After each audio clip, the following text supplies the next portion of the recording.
Hello, ഒന്ന് നിൽക്കണേ. സൂത്ര, ഒന്ന് നിൽക്കാം. ഞാനേ ഒരു ക്രൂരകൃത്യം ചെയ്തു. ഒരു കഴുതയെ അടിച്ച് നീലം പരിശാക്കി. അയ്യോ, അങ്ങനെ ചെയ്തതിൽ എനിക്ക് വല്ലാത്ത കുറ്റബോധവും സങ്കടവും ഉണ്ട്. ആർക്കെങ്കിലും സങ്കടം വന്നാൽ എന്തു ചെയ്യണം? കുറച്ചു നേരം ഇരുന്ന് സങ്കടപ്പെടണം. അല്ല, മറ്റുള്ളവർ ആശ്വസിപ്പിക്കണം. പക്ഷേ എന്നെ ആരും ആശ്വസിപ്പിക്കുന്നില്ല. നിങ്ങൾക്ക് ആശ്വസിപ്പിക്കാൻ പറ്റുമോ? എങ്കിൽ എനിക്ക് കുറച്ച് ആശ്വാസമായേനെ. പറ്റില്ല. ഹോ, അത്രയും കടുപ്പിച്ച് പറയണ്ടായിരുന്നു സൂത്ര.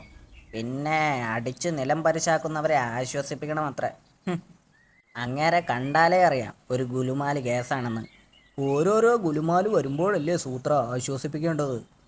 ആ, എന്നാ പിന്നെ താൻ പോയി ആശ്വസിപ്പിക്കേ.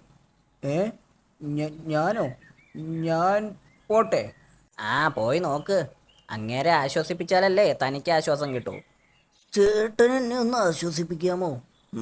എനിക്ക് വേറെ പണിയുണ്ട്. ഞാൻ ആശ്വസിപ്പിക്കട്ടെ? ഏ, പറ്റുമോ? എങ്കിൽ വാ, തുടങ്ങിക്കോ. എന്താടോ, ആശ്വസിപ്പിച്ച് തുടങ്ങടോ. ശരി. ആ, അതായത് ക്രൂരകൃത്യം ചെയ്താൽ സങ്കടം ഉറപ്പായിട്ടും വരും. അത് ചേട്ടൻ കാര്യമാക്കണ്ടാട്ടോ. ഏ, ഇങ്ങനെയാണോ ആശ്വസിപ്പിക്കേണ്ടത്? മര്യാദയ്ക്ക് ആശ്വസിപ്പിക്കണോ? എടോ, ആശ്വസിപ്പിക്കാൻ. ആശ്വസിപ്പിക്കാനല്ലേ പറഞ്ഞത്? അയ്യോ, അയ്യോ, അമ്മേ. ഞാനൊരു ക്രൂരകൃത്യം ചെയ്തു. ഒരു കടുവയെ ഇടിച്ച് നിലം പരിശാക്കി.